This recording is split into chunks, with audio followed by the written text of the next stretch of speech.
Boa tarde, pessoal. Então, como nós tínhamos programado, essa aula está sendo gravada hoje, quinta-feira, e o professor Maurício não vai conseguir postar essa videoaula na internet no dia de hoje, mas sim no dia de amanhã, pela manhã. Tá? De qualquer sorte, como a nossa prova é terça-feira da semana que vem, eu acho que não vai haver qualquer tipo de problema, a gente consegue ter tempo para estudar. Vamos voltar? Então, a gente vai terminar no primeiro momento a prova documental, tá?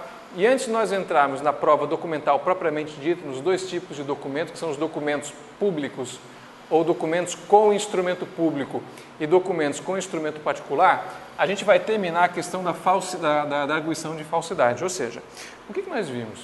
Nós vimos na aula passada que um documento, quando ingressa nos autos, ele ingressa com a presunção de veracidade, certo? Documento com presunção de veracidade. Significa o quê?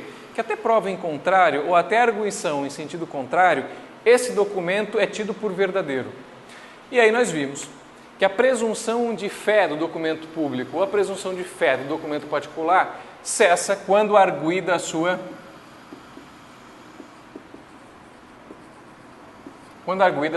falsidade. Então, a arguição de falsidade pode se dar tanto em relação ao documento particular, quanto em relação ao documento público. O que mais que nós vimos na aula passada? Nós vimos que essa falsidade, ela pode assumir duas formas, ou ela pode incidir em dois aspectos. Nós vimos na aula passada que o documento, ele é composto pelo seu suporte e pelo seu conteúdo. Não é isso? Suporte é o elemento material que forma o documento. E o conteúdo nada mais é do que a ideia, o fato que se quer comprovar. E aí nós vimos, nós estamos recapitulando isso, que o suporte pode sim ensejar uma falsidade. E aí quando nós temos a falsidade sobre o suporte, nós temos uma falsidade que a doutrina chama de falsidade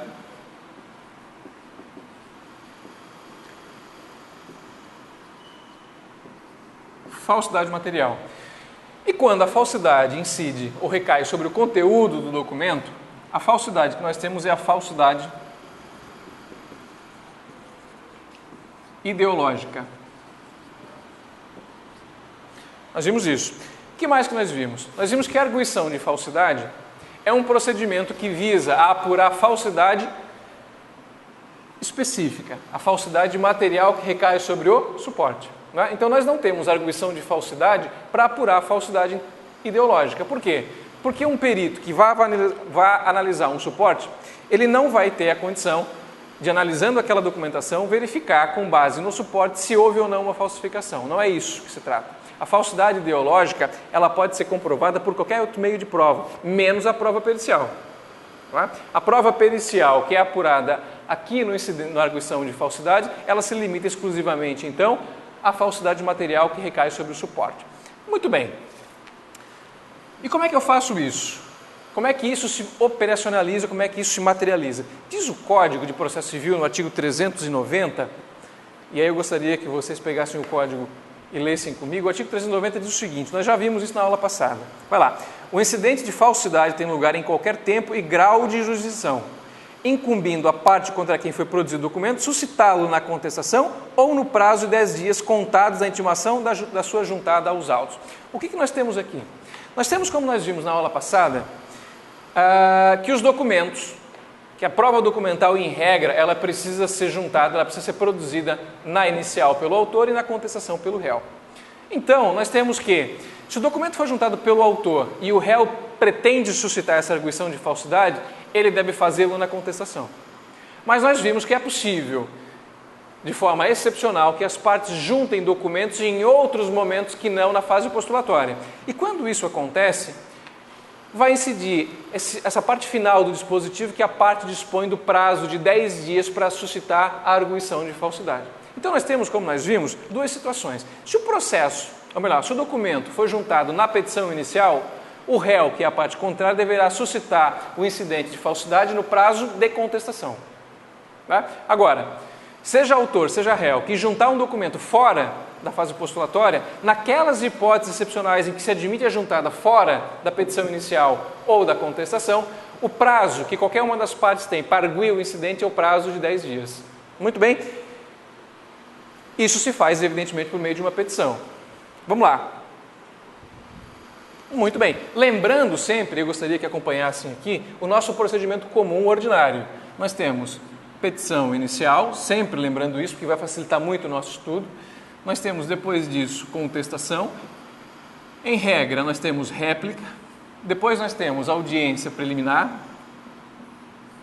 Nós temos a audiência de instrução e julgamento, onde são produzidas as provas orais. E depois nós temos a sentença. Não é? Aonde, em regra, se produz a prova documental? Aqui. Certo? Mas se essa prova for juntada em um momento posterior, naquelas hipóteses em que o código admite a sua juntada fora da petição inicial e fora da contestação, a parte dispõe do prazo de 10 dias para impugnar esse documento através da arguição de falsidade. Certo? E aí o seguinte, o próprio Código de Processo Civil, ele determina um momento para que essa arguição se dê de uma forma ou de outra. Aqui, ó. Aqui. Que diz o código? Nós já vimos isso na aula passada.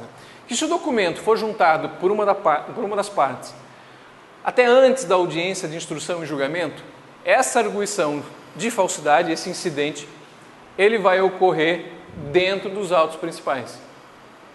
Certo? Agora, se o documento for juntado depois da audiência de instrução e julgamento, onde já houve a produção de toda a prova oral, aí a arguição de falsidade vai ocorrer em autos apartados. De qualquer sorte, seja num caso, seja no outro, é prudente que se suspenda o curso do processo. Suspendendo-se o curso do processo, leia-se, suspendendo-se a prolação da sentença, até que se analise se aquele documento é verdadeiro ou não. Por uma razão bastante singela. Ou seja, a declaração judicial dizendo que aquele documento é falso ou é verdadeiro vai influenciar na prolação da sentença. Então é natural que eu aguarde a resolução da questão incidente. Então, vamos resolver a questão da arguição de incidente de falsidade para só depois o juiz, com base nessa declaração, prolatar a sua sentença. Pessoal, vamos em frente, olha lá. Artigo 391 diz isso que a gente viu agora.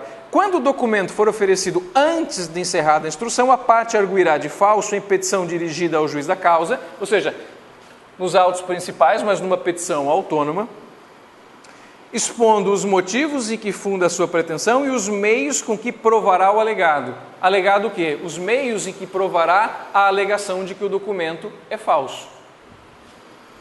E aí nós vamos depois para o artigo 393, que diz o seguinte: depois de encerrada a instrução, leia-se, depois da audiência de instrução e julgamento, o incidente de falsidade ocorrerá em apenso aos autos principais.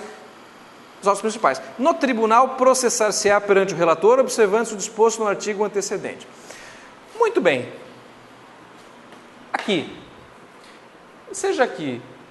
Ou seja, seja nos autos principais, porque é arguída antes da audiência de instrução e julgamento, seja depois, porque é juntado o documento depois da audiência de instrução e julgamento, isso deverá ser feito por meio de uma petição inicial. Tá? Ou seja, aquele que argue a falsidade de um documento deverá fazê-lo por petição inicial, nós vimos. Depois disso, a parte que produziu o documento é intimada para se manifestar no prazo de 10 dias. 10 dias. Depois disso, o juiz vai marcar uma audiência de instrução e julgamento ou vai autorizar que se faça a prova pericial. Ou seja, vai ser nomeado um perito, vai ser produzida uma prova pericial, que a gente vai ver logo na sequência como é que se faz, para que o perito diga se o suporte daquele documento é verdadeiro ou não é verdadeiro. Certo? Aí o juiz então vai dar uma decisão aqui. Essa decisão nós já vimos, ela é uma sentença. Essa sentença, depois do trânsito em julgado, ela vai fazer coisa julgada material. Mas antes disso, então, petição inicial, a parte que produziu o documento vai se manifestar no prazo de 10 dias. O juiz vai autorizar que se faça uma audiência de instrução e julgamento, ou que as partes manifestem, que digam as provas que pretendem produzir, e depois vai mandar esse documento à prova pericial. Vai ser nomeado um perito, esse perito vai fazer a análise desse documento e o juiz, com base nessa prova pericial, vai declarar se aquele documento é verdadeiro ou não é verdadeiro. Muito bem. A gente tem um dispositivo interessante no código que precisa ser lembrado, que é esse aqui, ó. Que é o artigo 392, parágrafo único. Não se procederá ao exame pericial se a parte que produziu o documento, essa parte aqui, ó, concordar em retirá-lo e a parte contrária, leia-se aquele que arguiu o incidente, não se opuser ao desentranhamento.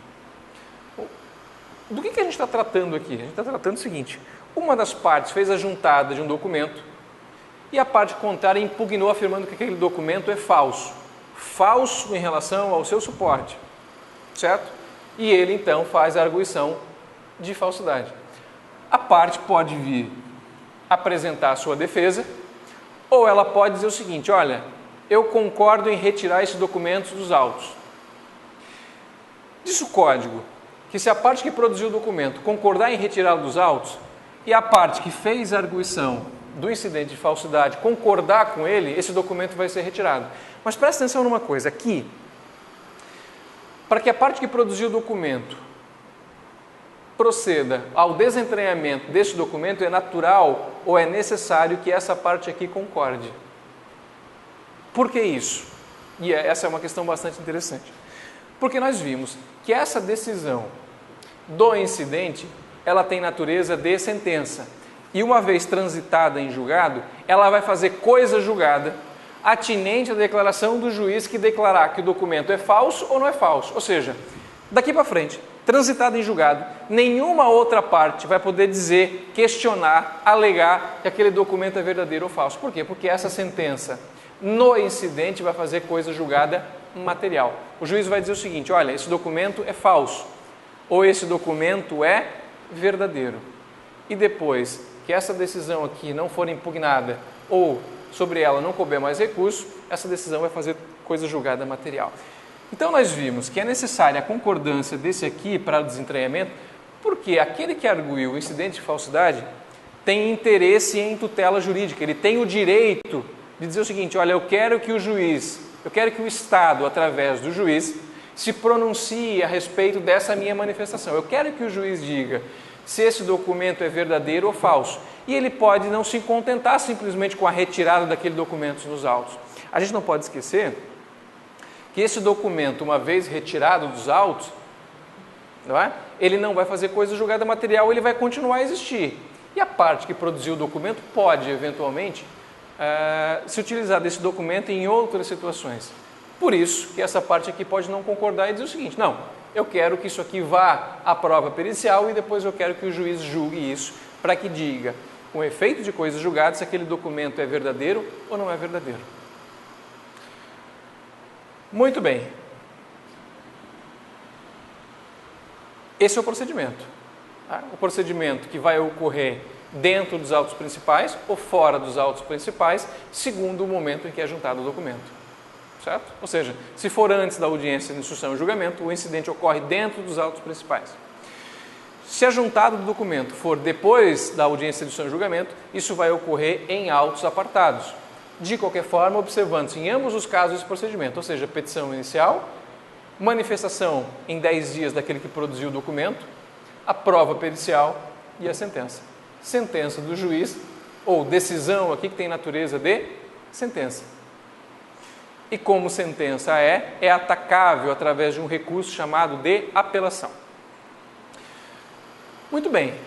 O que a gente encerra com isso? A gente encerra a questão da arguição do documento, que pode ser tanto um documento particular quanto um documento público.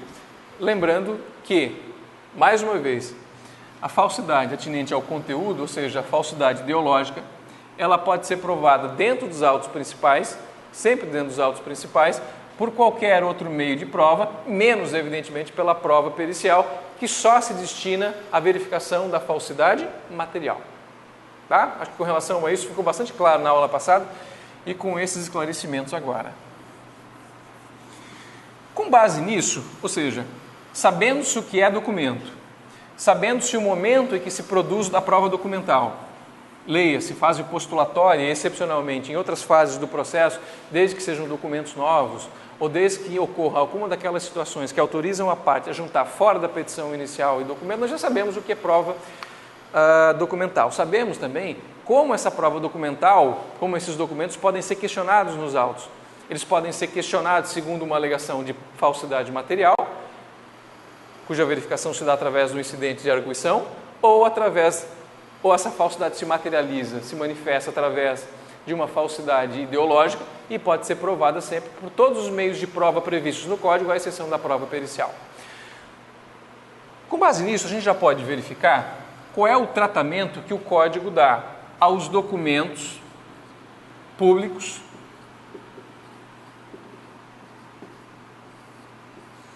e aos documentos particulares.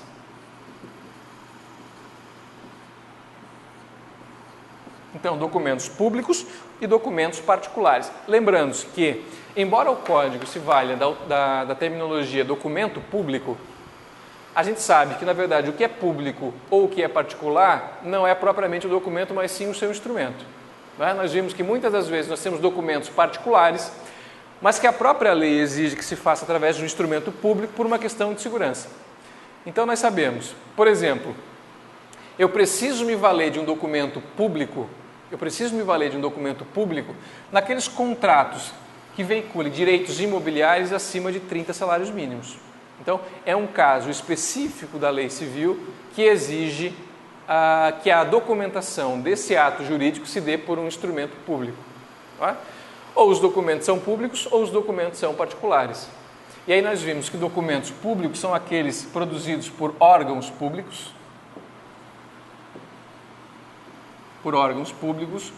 ou por agentes que exercem função pública. Não é?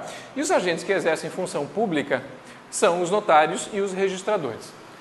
Muito bem, o que nós também já vimos na aula passada é que o Código de Processo Civil ele tem uma predileção especial pela prova documental.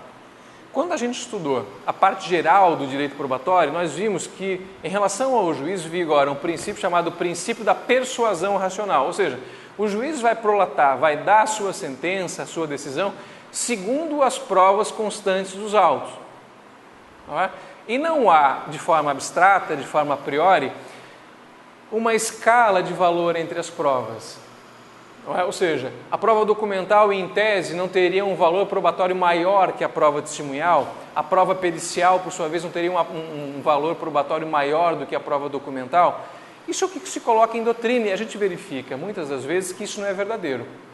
Não é? A gente vai ver que, em algumas situações, que determinada alegação feita pela parte só pode ser produzida, só pode ser feita através da prova documental, certo? E além disso, através de documento cujo instrumento seja público. A gente vai ver isso.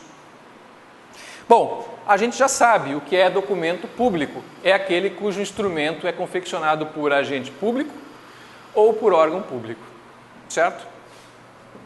E aí? E aí é o seguinte, e aí nós vimos que dentro da prova documental, esses aqui possuem maior confiabilidade.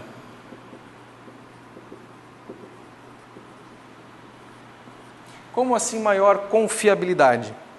Maior confiabilidade no seguinte sentido: eu tenho um poder probatório maior em relação ao documento público do que ao documento particular. Eu consigo provar mais através de um documento público do que um documento particular. Como assim? Vamos começar pelo documento público?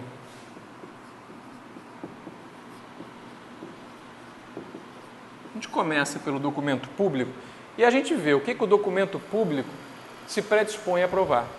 Olha lá.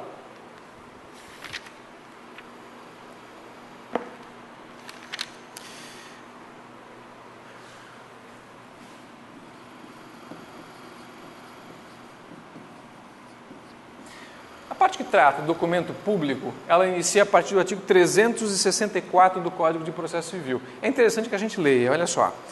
O documento público faz prova não só da sua formação, então ele prova a ele prova a formação, mas também os fatos que o escrivão, o tabelião ou o funcionário declarar que ocorreram em sua presença. Então, B, fatos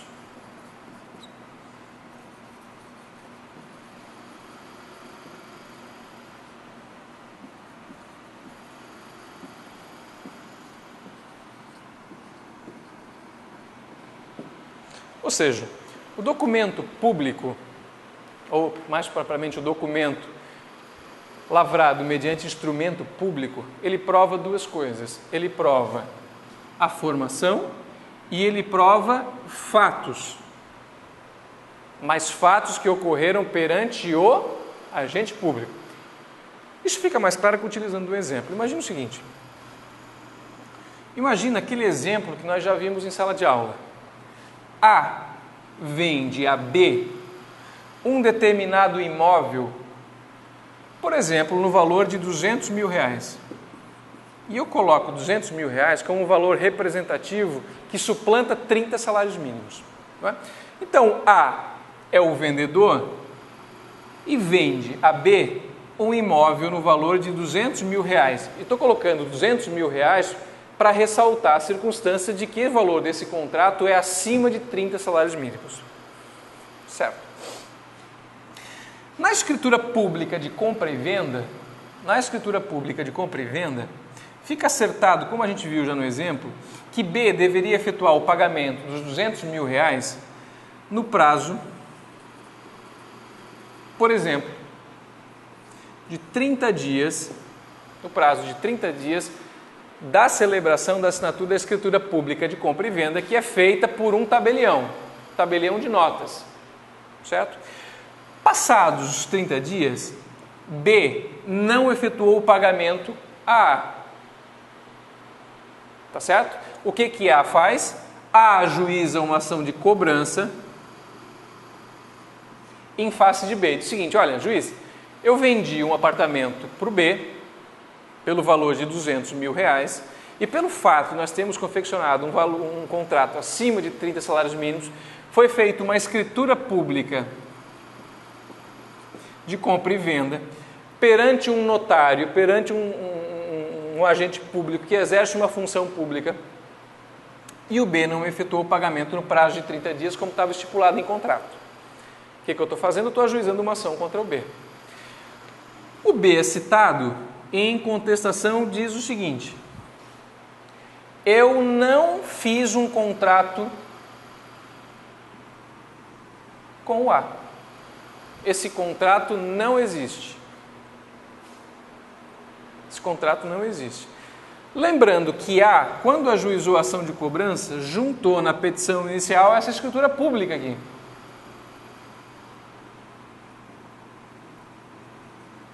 Juntou a escritura pública. E aí? O que isso prova? O que essa escritura pública prova, Lírio? Essa escritura pública de compra e venda, que é um documento público, e é um documento público que foi elaborado por um agente que exerce uma função pública, ele vai fazer o quê? Ele vai provar a formação do documento.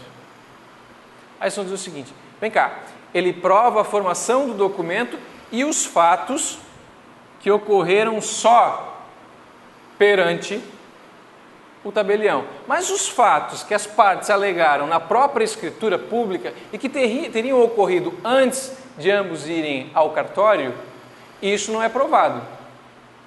Aí só me perguntar o seguinte, então o que é que um documento público comprova? Ele comprova muita coisa. Muita coisa. Pelo seguinte, quando se faz um contrato ou um negócio jurídico que seja, qualquer negócio jurídico, nós sabemos que a lei civil exige 3 requisitos, não é isso? Ela exige A, que os agentes sejam capazes, B, que o objeto descrito no contrato seja lícito, determinado ou determinável, e exige também que a forma seja aquela prevista em lei.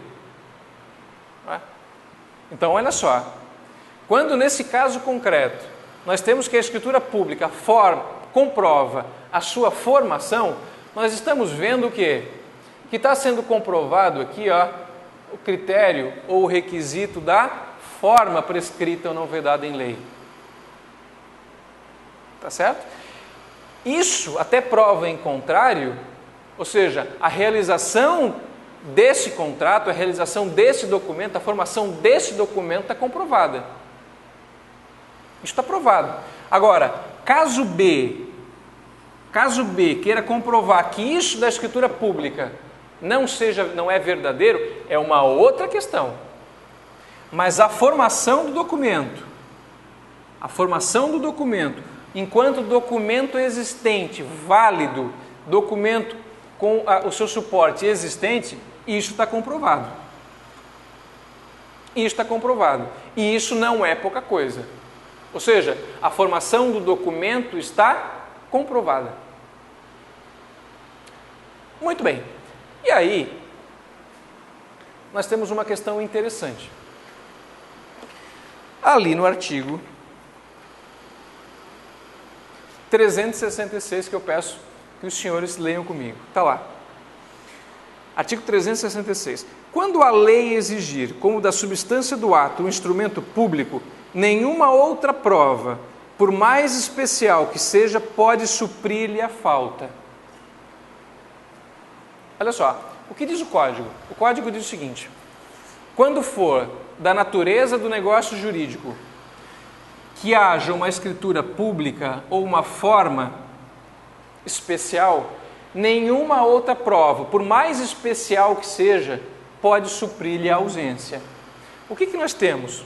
Nós temos o seguinte: nós temos que, por exemplo, que nos contratos cujos imóveis ultrapassem 30 salários mínimos, nós temos que a prova desse documento só pode ocorrer mediante a juntada desse documento. Eu só comprovo, olha só, isso é importante, eu só comprovo a existência de um contrato superior a 30 salários mínimos que diga respeito a um bem imóvel através de um documento, e um documento público.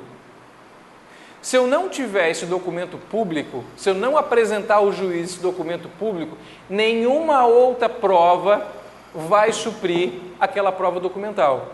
E eu não tenho como comprovar que aquele documento efetivamente existe, ou que aquele contrato foi efetivamente realizado. Eu só comprovo a realização daquele negócio jurídico mediante a juntada dessa prova documental. Nós temos isso. Né? Então, por exemplo, trazendo aqui ao nosso caso hipotético, vamos supor que A, ao ajuizar essa ação de cobrança aqui, diga que vendeu um apartamento de R$200 mil a B e diz que não tem mais a escritura pública de compra e venda. Indagas, A pode comprovar por alguma outra forma? Não. A só pode comprovar a existência daquele contrato juntando aos autos aquela escritura pública de compra e venda.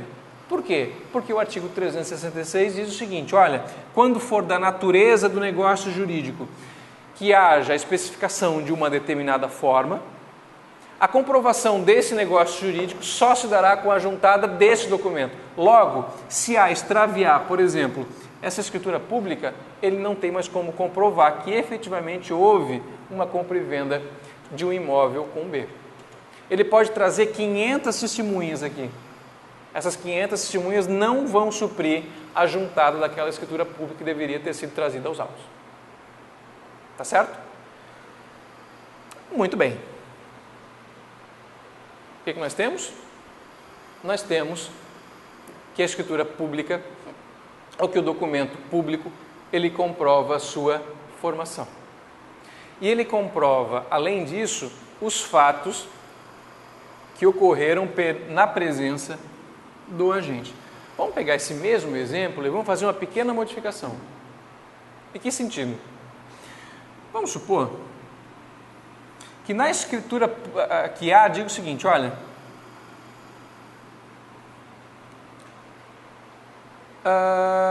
Vamos pegar esse exemplo e vamos inverter, na verdade. Vamos supor que agora B ajuize uma ação contra A e diga o seguinte: olha, excelência, eu comprei do A um apartamento no valor de R$200 mil. Tá certo?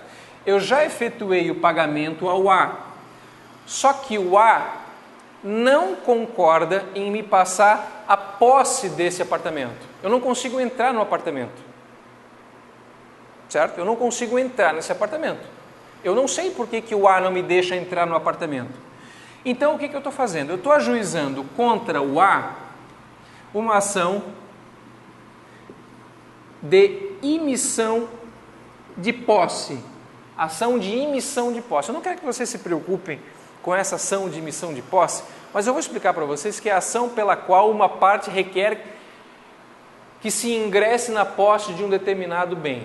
Então, o que aconteceu? B comprou de A, diz que pagou o preço de R$200 mil e está dizendo que A não deixa que ele ingresse no imóvel. Certo? O que A diz? O que B diz? Já na petição inicial. Excelência, está aqui, ó. Eu estou juntando com a petição inicial a escritura pública de compra e venda. Eu fiz o pagamento dos R$200 mil lá no cartório de notas. Eu entreguei os R$200 mil em mãos do A. Tanto assim que na escritura pública de compra e venda,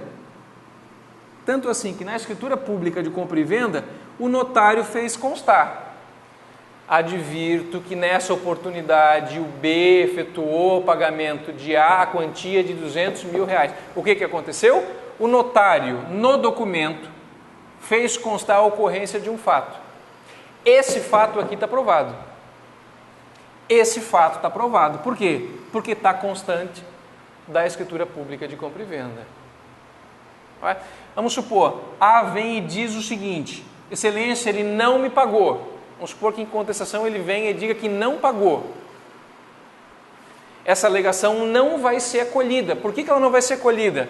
Porque ela foi provada em razão de o B ter juntado a escritura pública de compra e venda, na qual o tabelião faz a ressalva expressa de que B efetuará, naquela oportunidade, perante a sua presença, o pagamento dos R$200 mil. Isso aqui está provado já. Há alguma saída para A? Até há. Conseguir comprovar de alguma forma que houve alguma má-fé por parte do tabelião e que aquilo não corresponde à verdade. Mas, de qualquer sorte, está provado por parte do B. Cabe ao A vir aqui ao processo e demonstrar, por exemplo, que isso não corresponde à verdade por alguma outra forma. Mas que até prova em contrário, essa prova ocorreu. Essa circunstância está demonstrada. Então, o que nós temos aqui? Nós temos que o documento público ele tem um poder probatório muito exacerbado, porque ele prova a sua formação, a formação do documento, e ele comprova os fatos que ocorreram perante o agente. Não necessariamente os fatos que estão contidos no documento, mas só os fatos que ocorreram perante a presença do notário. Muito bem, e aí nós temos alguns, diz o código, em alguns dispositivos que não têm muita importância, de substitutivos desse documento público. E aí eu peço para vocês que deem uma lida, que é uma questão autoexplicativa, no artigo 365, que são, na verdade, reproduções desse documento público. Então diz lá: fazem a mesma prova que os originais. As certidões textuais, os traslados, as reproduções de documentos públicos, as cópias reprográficas, os extratos digitais, as reproduções digitalizadas, enfim, basicamente cópias desses documentos públicos. Essas cópias, quando autenticadas segundo essa forma do artigo 365, vai ter o mesmo valor que o documento público. Ok? Muito bem. Uma última informação em relação ao documento público que é relevante, está prevista ali no artigo 367, que diz o seguinte: quando o documento feito por oficial público incompetente ou sem a observância das formalidades legais, sendo subscrito pelas partes, tem a mesma eficácia probatória do documento particular. Muito bem. Nós temos o seguinte. Olha só.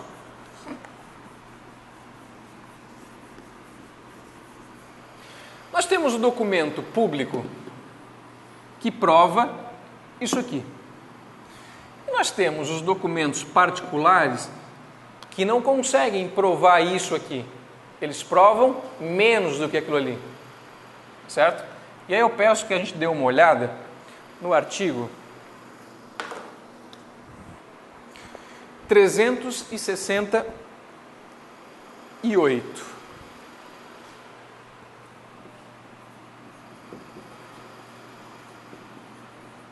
Artigo 368 do CPC. Se o documento público prova aquilo, o documento particular vai provar o que está previsto aqui no artigo 368. Vamos ler. As declarações constantes do documento particular, escrito e assinado ou somente assinado, presumem-se verdadeiras em relação ao signatário. Olha só. De novo, com bastante vagar. As declarações constantes do documento particular, escrito e assinado, ou somente assinado, presumem-se verdadeiras em relação ao signatário. Muito bem. O documento público,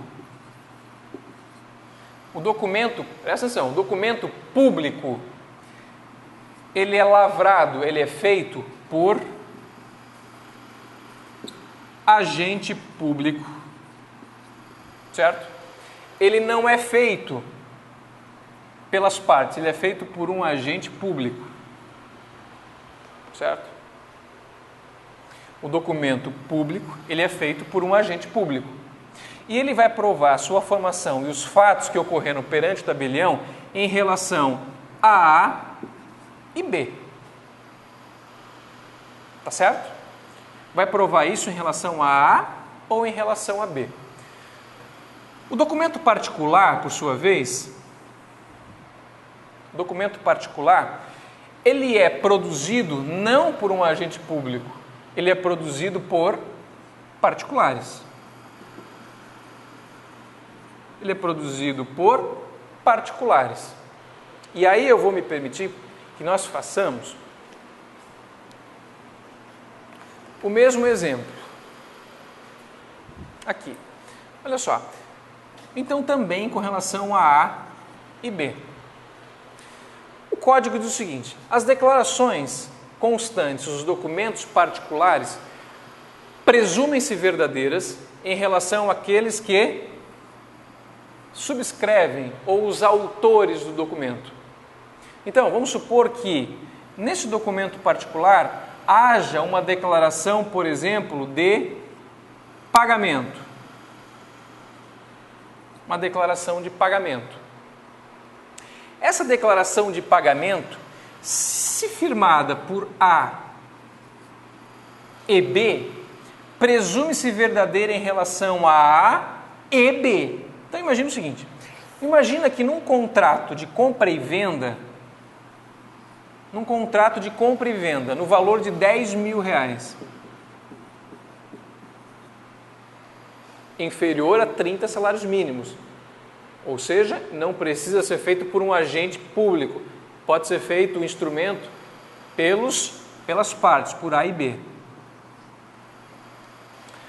Vem o seguinte: por esse instrumento particular, A vende a B um imóvel no valor de R$10.000. E esse pagamento foi feito na oportunidade em que ambos assinam. E ambos efetivamente assinam aquele documento. O que é que está provado em relação a isso? Está aprovado esse pagamento. Está aprovado esse pagamento. Por quê? Porque ambos produziram o documento. De novo, o artigo 368. As declarações constantes do documento particular, escrito e assinado ou somente assinado, presumem-se verdadeiras em relação ao signatário. A reconhece que recebeu de B o valor de R$10.000. Este documento que afirma que houve o pagamento prova a favor de A e a favor de B. Agora, se tivesse, por exemplo, sido assinado só por A, se tivesse sido assinado só por A, em que A diz o seguinte: efetuei o pagamento de R$10.000 a B, e B não houvesse assinado esse documento, em relação a B, esse pagamento não estaria comprovado. Mais ainda, imagina que só B tenha, o comprador, só B tenha assinado o documento em que afirma ter feito o pagamento a A. A não assinou. Significa que esse documento não vale como recibo. Essa declaração de pagamento, ela só vale para B, mas ela não obriga a A. Então, o que a gente vê? Qual é a diferença entre o documento público e o documento particular? A diferença é o seguinte: quando o documento é público e é feito por agente público, ele vale para todas as partes que estiverem descritas no documento, independentemente de assinatura de qualquer um deles. Agora, nos documentos particulares, eles só vão valer em relação às partes que efetivamente produziram o documento. E produzir o documento significa assinar o documento. Dá uma olhada no artigo 371 do Código de Processo Civil. Reputa-se autor do documento particular aquele que o fez e assinou. Inciso 2º, aquele por conta de quem foi feito estando assinado. Ou inciso 3º, aquele que, mandando compô-lo, não o firmou, ou seja, não assinou porque, conforme a experiência comum, não se costuma assinar, como livros comerciais e assentos domésticos. A gente pode resumir isso aqui, que o documento particular só vale em relação àquele que assina. Essa é a diferença do documento particular e do documento público. O documento público, ainda que não esteja assinado pelas partes, se foi declarado e feito por um agente público, vale em relação a qualquer das partes. Então a gente consegue ver que o documento público, ele prova mais que o documento particular. Com base nisso, a gente encerra a prova documental. E eu lembro aos senhores que a nossa prova, ela vai ocorrer segundo esses exemplos aqui, ó. Então, eu posso dizer que vai cair uma ou duas questões de documento, de prova documental na prova, e vai cair em forma de problema. Lembrando a vocês que, se tiverem alguma dúvida, pode ligar no 34666120 ou mandar e-mail para o lhj17938@tjsc.jus.br. Na sequência, a gente vai ver a prova pericial.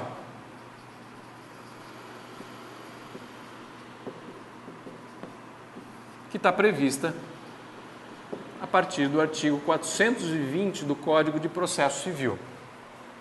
Ou seja, existe no Código um tipo específico de prova ao lado da prova testemunhal, ao lado da prova documental, ao lado da exibição, que é a prova pericial. E aí, é intuitivo que essa prova pericial, ela sirva para uma determinada circunstância. Não é? De fato, o Código não elencaria meios diferentes de prova se todos eles pudessem ser utilizados de forma indiscriminada. Não é? Por que se tem a prova pericial? Qual é a finalidade da prova pericial? A prova pericial, prevista, como eu disse, a partir do artigo 420 do Código de Processo Civil, é aquela... A prova pericial é aquela em que o juiz se vale de um técnico ou de uma pessoa que tem habilitação científica para comprovar uma determinada circunstância que refoge ao conhecimento técnico do juiz. O que nós temos? Nós temos que o juiz, em regra, tem conhecimentos jurídicos. Então, o juiz deve conhecer do direito e o juiz deve conhecer dos fatos que ocorrerem, que forem provados dentro do processo. Agora, há determinadas circunstâncias técnicas e científicas que o juiz não domina. Por exemplo, vamos imaginar, por exemplo, um determinado contrato de compra e venda de A e B de um carro. Esse carro, segundo o autor, ele começou a apresentar algum problema mecânico, que o bem em contestação nega. O juiz não é mecânico, o juiz não tem condições de dizer se efetivamente aquele carro tem ou não algum problema técnico. Ele vai precisar se valer de uma terceira pessoa, que é uma pessoa que possui habilitação em mecânica para dizer, para verificar, para analisar aquele carro e dizer se nesse caso concreto houve efetivamente um determinado defeito no veículo. E com base nessa alegação, com base nessa verificação, dar ganho de causa A ou dar ganho de causa AB. O que nós temos então? Nós temos esse meio de prova que depende de uma questão científica. O juiz só vai se valer da prova pericial quando ele, juiz, não tiver conhecimento técnico de uma determinada matéria. Imagina o seguinte, imagina, por exemplo, A e B. A, por exemplo, é um correntista e B é um banco. E A alega que no contrato de empréstimo que fez com B foram cobrados juros acima do percentual legal. O juiz não é, em regra, contabilista. O juiz não tem conhecimento técnico em contabilidade, em ciências exatas. O que ele vai fazer? Ele vai se valer de uma terceira pessoa, um perito, que analisando aquelas contas, possa dizer a ele, juiz, se efetivamente houve uma cobrança excessiva ou não por parte do banco. Não é? Então a gente pode conceituar a prova pericial como aquela prova tendente à elucidação de uma questão de ordem técnica, científica, que não é de conhecimento do magistrado. Essa é a prova pericial. Aí vocês vão dizer, Lírio, mas no caso específico, o juiz, além de formado em direito, ele cursou ciências contábeis. Ele cursou ciências contábeis? Ótimo. Significa que o juiz, então, nesse determinado caso, ele tem condições de analisar aquela alegação. Ele não vai precisar de uma prova pericial.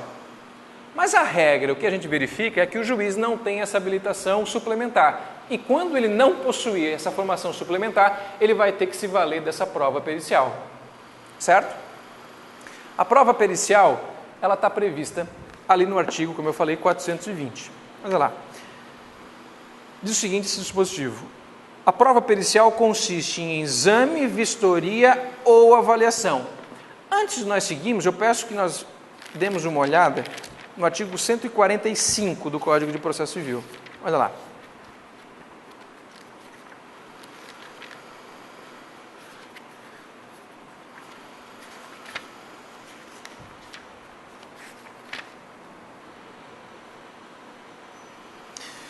O artigo 145 fala do perito, diz o seguinte: quando a prova do fato depender de conhecimento técnico ou científico, o juiz será assistido por perito, segundo o disposto no artigo 421. É isso que eu falei. Quando a prova de um determinado fato depender de um conhecimento técnico ou científico que refuja a capacidade do magistrado, o magistrado vai se valer do auxílio de um perito. Tá? E o que esse perito vai fazer? Esse perito, ele vai auxiliar o magistrado especificamente naquela questão técnica. Essa é a prova pericial, certo? E essa prova pericial, ela vai ser, claro, elaborada por um perito. Quem é esse cara? Quem é o perito? É esse cara que trata o artigo 145 e seguintes do Código de Processo Civil. Esse perito nada mais é do que um profissional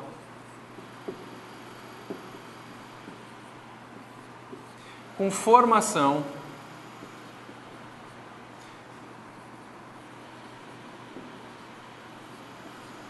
superior. Em regra, senhores, o perito ele deve ser uma pessoa com formação superior. Um profissional com formação superior em determinada área, que seja relativa àquele fato que se quer provar, e que vai funcionar, no caso, como uma pessoa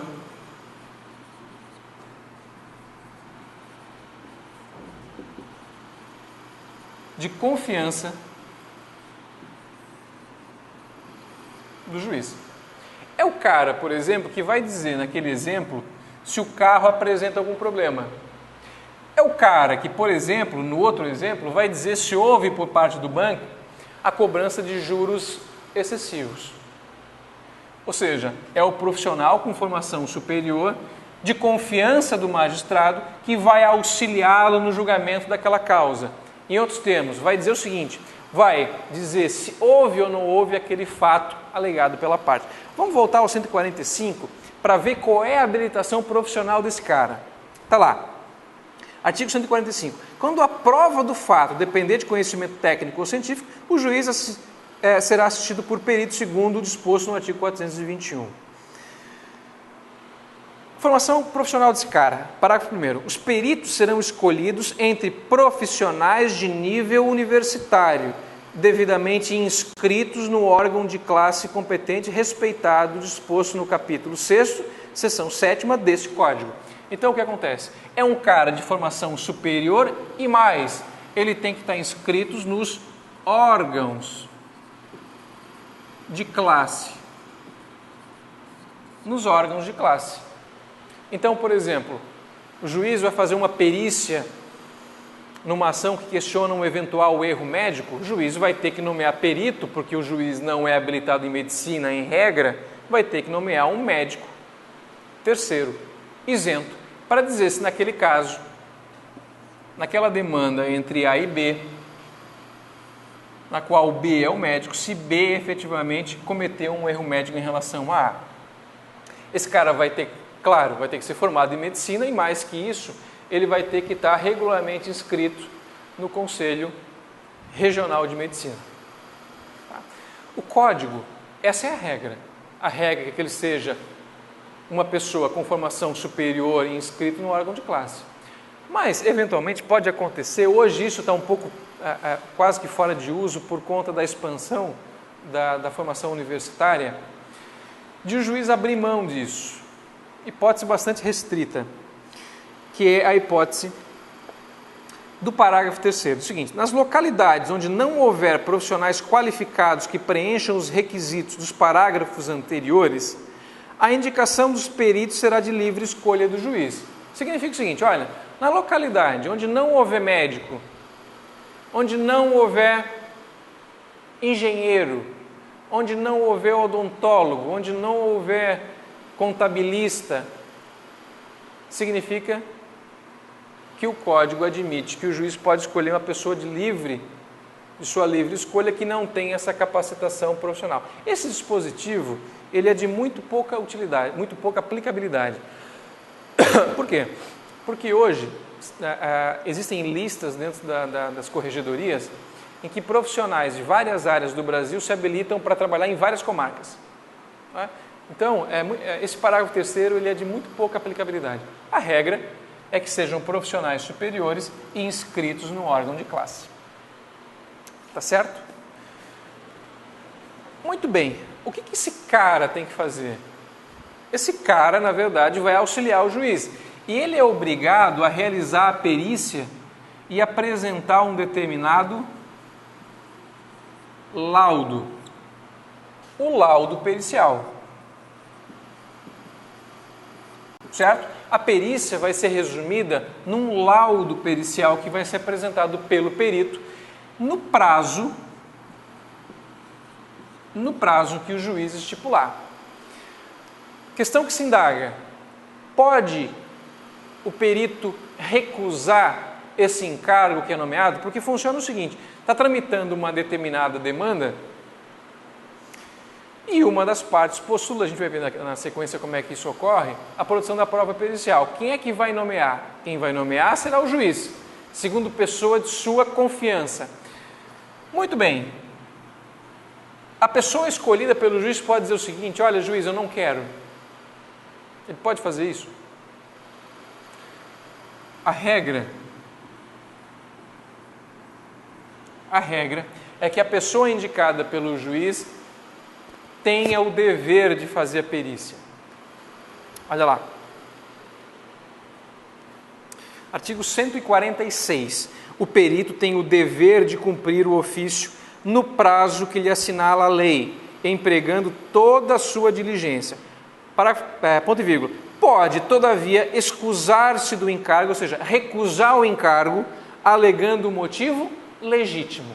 Então, a regra é que, uma vez escolhido pelo juiz, esse cara não possa não aceitar, ele tem que aceitar, a menos que ele mostre e comprove ao juiz um justo impedimento.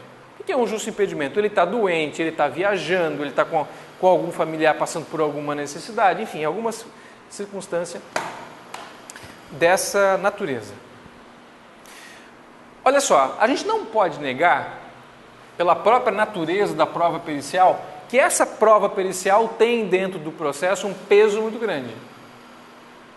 Imagina, por exemplo, nesse caso aqui, de defeito no veículo, sabendo que o juiz não tem habilitação técnica disso, que o juiz presumivelmente vá se espelhar naquilo que o perito disse no laudo pericial para dar a sua sentença. Então, por exemplo, numa ação de indenização de A contra B, porque A alega que comprou um carro de B que apresentou problema, e o laudo pericial apresentado pelo perito diga que efetivamente aquele carro tem problema, é altamente provável que o juiz vá acolher as conclusões daquele laudo pericial, até mesmo porque o juiz, nessa circunstância, não tem habilitação técnica para tanto. Se tivesse, ele mesmo poderia conhecer, mas não tem, é altamente provável que ele vá seguir as orientações do perito. Sabendo-se isso, o código diz, a gente vai ver na sequência, que o perito, esse cara, o perito, ele deve ser uma pessoa isenta. Ele deve ser uma pessoa isenta. E pela necessidade de ser uma pessoa isenta, a ele, perito, incidem todas as causas de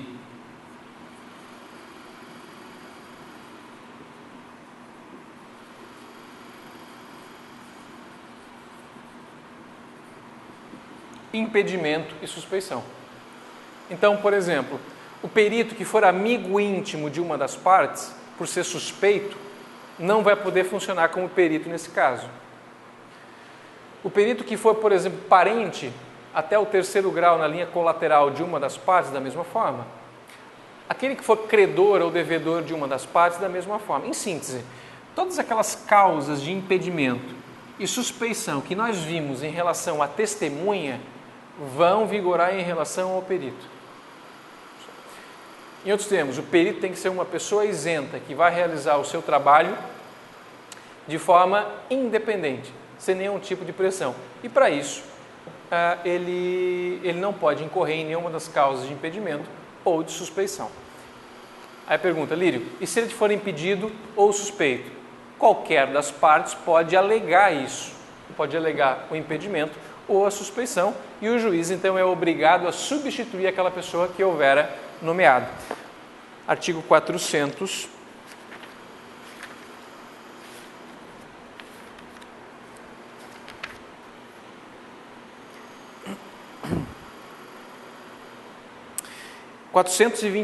Olha lá. O perito cumprirá escrupulosamente o encargo que lhe foi cometido,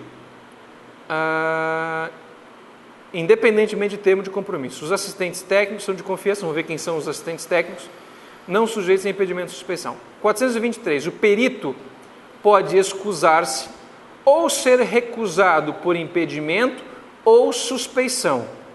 Ao aceitar a escusa ou julgar procedente a impugnação, o juiz nomeará um novo perito. Então, acontece o seguinte: o juiz nomeia uma parte para trabalhar como perito em uma determinada ação. O próprio perito pode dizer o seguinte: olha, excelência, eu estou arguindo aqui, eu estou te informando que eu sou parente de uma das partes, ou eu sou amigo íntimo de uma das partes, certo? Ou eu sou credor, ou eu sou devedor. Em síntese, eu não tenho a isenção necessária para trabalhar como perito nesse caso. O que vai acontecer? Ele pode se declarar impedido ou suspeito, ou qualquer das partes pode oferecer essa impugnação. E aí nós temos uma exceção de suspeição, certo? Uma exceção de suspeição. Como acontece com a exceção de suspeição de testemunha e como acontece com a exceção de suspeição do próprio juiz.